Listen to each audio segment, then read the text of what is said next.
여러분 안녕하십니까? 부산 남구 유엔 기념공원 일대에 오는 2025년 유엔 세계평화공원이 조성됩니다. 박물관과 수목원, 문화회관 등과 함께 이 일대에 대한 대대적인 정비가 시작될 전망인데요. 문제는 3천억 원이 넘는 사업비를 어떻게 확보하느냐입니다. 이만한 기자의 보도입니다. 세계에서 하나뿐인 유엔의 성지, 부산 유엔 기념공원. 해마다 11월 11일 오전 11시, 전 세계 유엔 회원국들이 거수경례로 경의를 표하고 세계 각국에서 연간 100만 명의 참배객이 찾는 곳입니다. 부산시와 남구는 오는 2025년 광복 80주년을 맞아 남구 유엔 기념공원 일대에 부산 세계평화공원을 조성하기로 했습니다. 예상 사업비는 3,100억 원.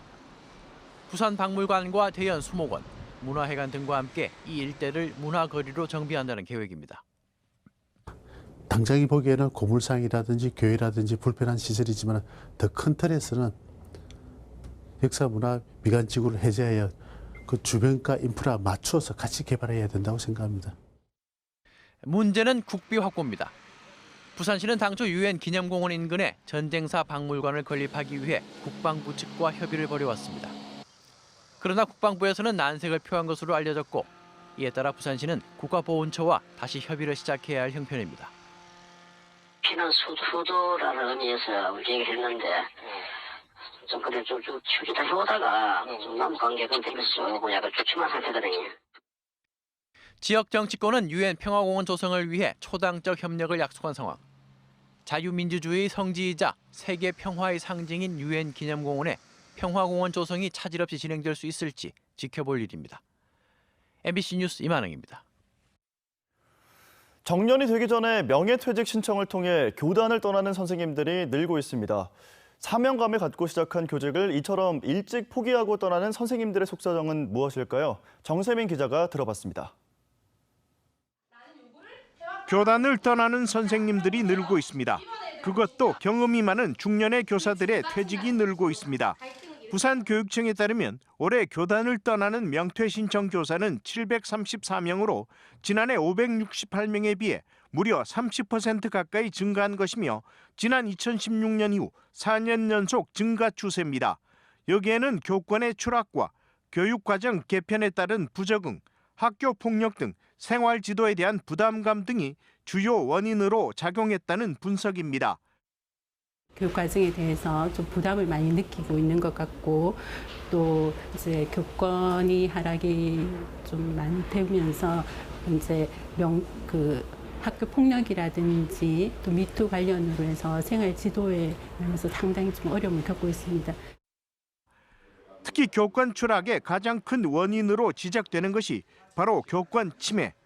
주로 학생과 학부모 그리고 관리자나 동료 교사들로부터 빚어지는데 이 가운데서도 학생들에 의한 교권 침해가 가장 큰 비중을 차지합니다.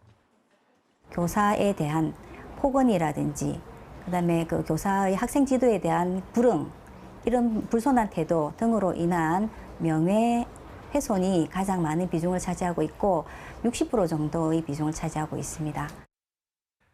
부산교육청의 설문조사 결과 부산 지역 초중고 교사의 83%가 과거에 비해 교권 침해가 심해졌다고 인식하는 것으로 조사됐습니다.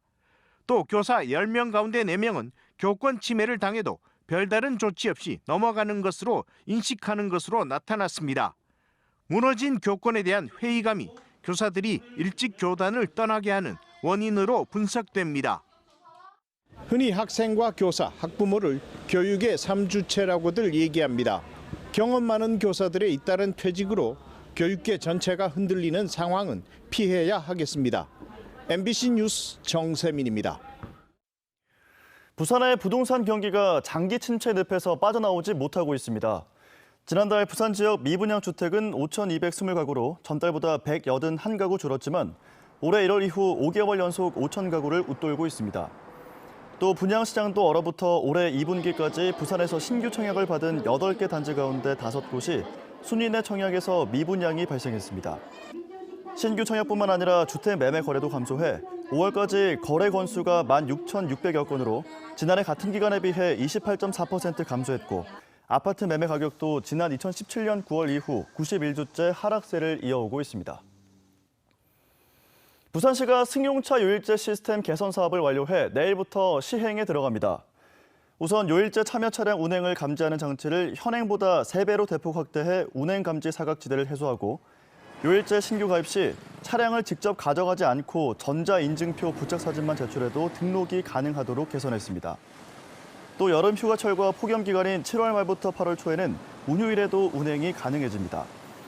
승용차 요일제는 차량에 전자인증표를 부착하고 주중 하루 승용차를 운행하지 않으면 자동차세와 공영주차장 요금 할인 등의 혜택이 주어지는 제도입니다. 부산지법 형사항소 1부는 국비 보조금 횡령이 탄로나자 제자들에게 합의를 강요하며 협박한 혐의로 기소된 부산 모 대학 교수 56살 A씨에게 징역 1년에 집행유예 2년을 선고했습니다. A씨는 지난 2015년 국비지원 연구개발 프로젝트를 수행하면서 제자 3명을 연구보조원으로 허위 등록하는 수법으로 3천여만 원의 인건비를 빼돌린 혐의로 재판을 받아왔습니다. 항소심 재판부는 A씨가 제자들에게 합의서를 써주지 않으면 조직폭력배를 동원해 땅에 파묻거나 염전에 팔아버리겠다며 협박한 점을 고려해서 형량을 더 늘렸다고 밝혔습니다.